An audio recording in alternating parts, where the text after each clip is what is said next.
I'm Greg Jarrett. You are in the strategy room. Well, the IRS is certainly in damage control these days after new revelations that evidence was destroyed during the investigation into the IRS targeting scandal, even after the agency was told to preserve documents. There were even some calls for the impeachment of the IRS Commissioner, John Koskinen.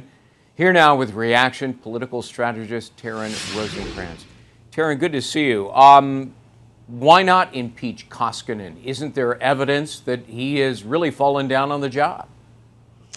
Well, I mean, I think this is one of those situations where it has just been sort of a cascading, if you will, amount of things that have been happening. And I think I think impeachment is something that we all jump to. It's the most extreme, right, of what we can do in this scenario. And I would like to see, quite honestly, an investigation that continues on this. I don't know that we have to jump to the biggest news headline grabbing, tactic here in order to really get to the bottom of this. Why not? Look, I mean, Lois Lerner was supposed to hand over tens of thousands of emails, and guess what? They ended up being quote unquote lost, right?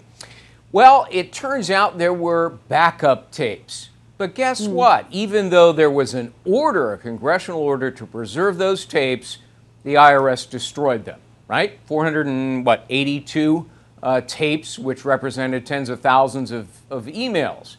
I mean, on that basis alone, shouldn't somebody be kicked out of their job, impeachment or not?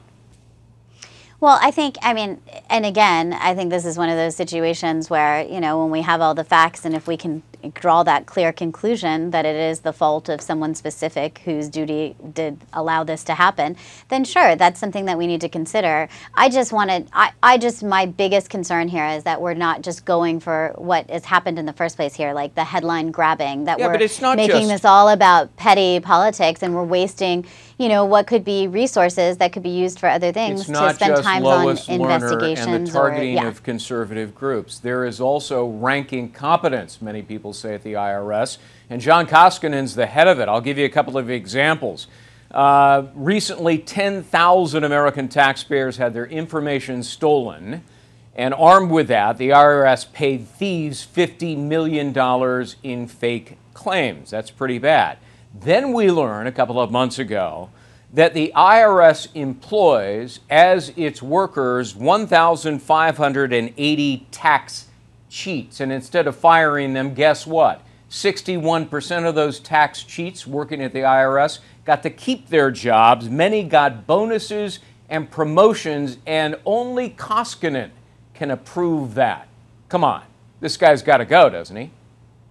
Well, certainly it's a great peek into his employee file there, if you will, in the stats of the IRS. I think this is this is one of those taxpayer-funded organizations that everyone loves to hate, right? Like, this is a situation where, we obviously want them to be competent. We want to make sure our tax dollars aren't being wasted. And I certainly think it warrants an investigation into what's been going on. And I think it warrants an investigation into how we can change this. I think we're all for more effective government. And this is one of those instances where we all want to take a closer look at it as we move forward. And I'd love to be able to see those stats in comparison to what was happening in under previous IRS administrations, because I'm sure that this is not something that has unfortunately gotten worse, or has not gotten better either. We can't fire prior administrations. Right. That are gone. Of course. Hey, I want to see if they're getting better. What would you think of a business or organization that rehires hundreds of workers that it had fired for misconduct and poor performance? What would you think of that organization?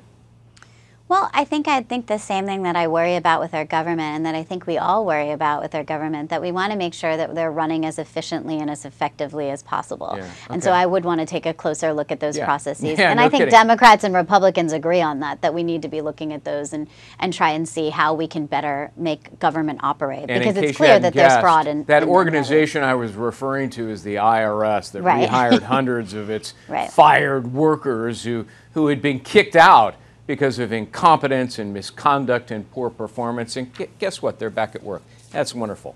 Taryn Rosenkranz, good to see you. Thanks. Thank you for having me. Check out foxnews.com for more on this developing story. I'm Greg Jarrett, and thanks for watching.